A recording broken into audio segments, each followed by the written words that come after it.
gentlemen, sometimes the world can be changed, not by the soldiers or president, but by a child with a heart full of courage, right?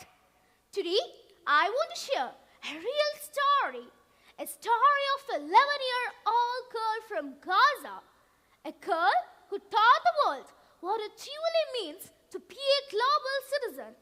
Her name was Yaqeen Ahmed. She was not a leader. She wasn't anyone powerful. She was simply a child who believed that kindness can survive anything. When her world collapsed around her, she filmed short videos, not of distraction, but of helping others. She brought toys to the children in shelter. She shared food with the families who had nothing left. She sat beside the crying children to comfort them. She played with them, she hugged them, and tried to give them a moment of normal childhood. And one day, someone asked her, Yaqeen, why do you keep doing this? And she answered, if I can make even one child smile today, then the world is still good. That is global citizenship. Not borders, not passports, not languages, just humanity. But one day, her home was hit, and she did not survive. Her last gift to the world was not a video. It was her message. A child living in fear still chose hope. She chose compassion. She chose peace. And she reminds all of us that we have no excuses to choose anything less.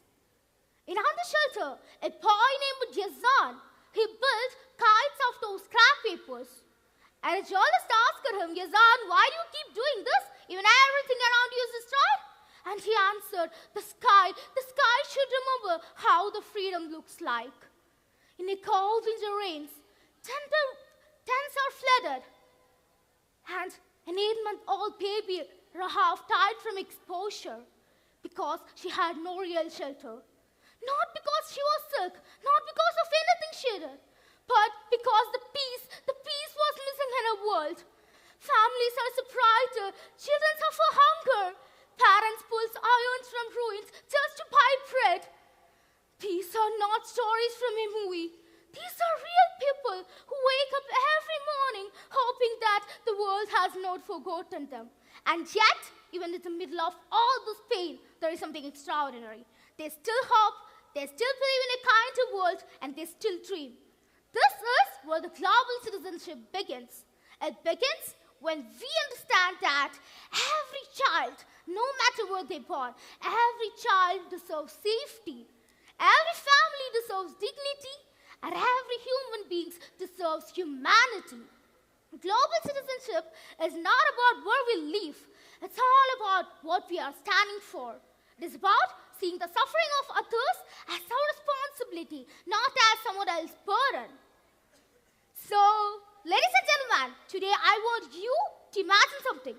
Just imagine Yaqeen is standing in front of us, a little girl with a shy smile on her face, looking at all of us.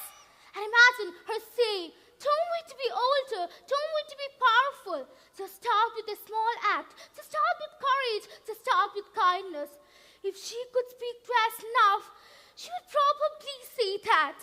Be the peace that someone else is praying for. So, ladies and gentlemen, once again, let this be our promise today.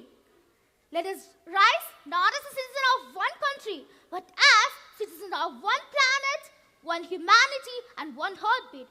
Let the courage of Gaza's children remind us that hope can grow even in the darkest places. Let their stories guide us to make a world where no child have to build,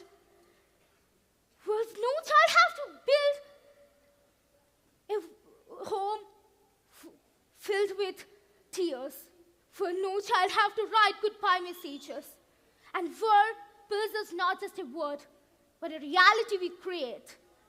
This world doesn't need more speeches. It needs more people who are willing to care. Let us be those citizens. Let us be the generation who chooses peace not as a word, but as a responsibility. Thank you.